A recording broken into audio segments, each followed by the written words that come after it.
We'll move on to running backs. Joe Mixon. I don't really move Joe. I don't know what to think of Joe Mixon either.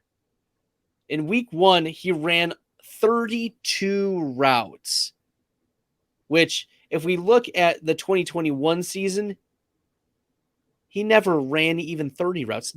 His highest in 2021 was 28, and he comes out swinging week 1 with 32 routes. Now, there were a lot of plays in this game in week 1 against Pittsburgh. I think there were over 90 plays, but Joe Mixon did get 7 receptions, 9 targets, and 7 targets in week 3 against the Jets.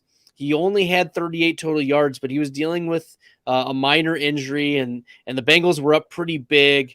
It looks like the offensive line is not doing as much or what we would expect.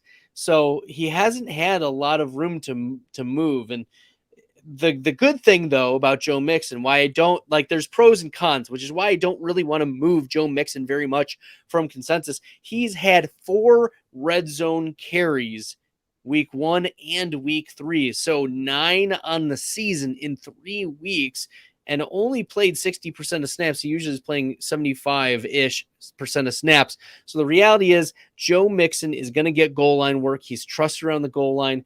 The coaching staff is willing to put him in those high leverage situations and trust him. We saw a running back 8 in fantasy points. We saw running back 42 last week. I think he bounces back.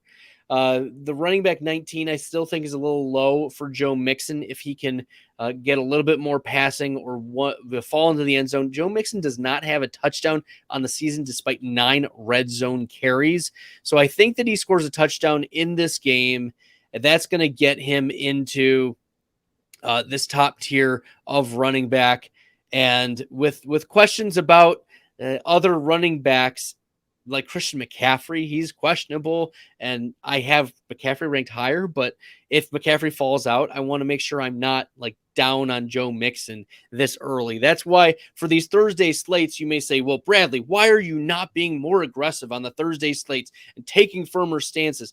Because not only do I have to rank the Thursday, but the deadline to finish rankings is on Sunday at 1 p.m. for the Fantasy Pros Expert Consensus Rankings, which I represent fantasy data for. So I'm usually pretty conservative about these Thursday games, and there are pros and cons to Joe Mixon.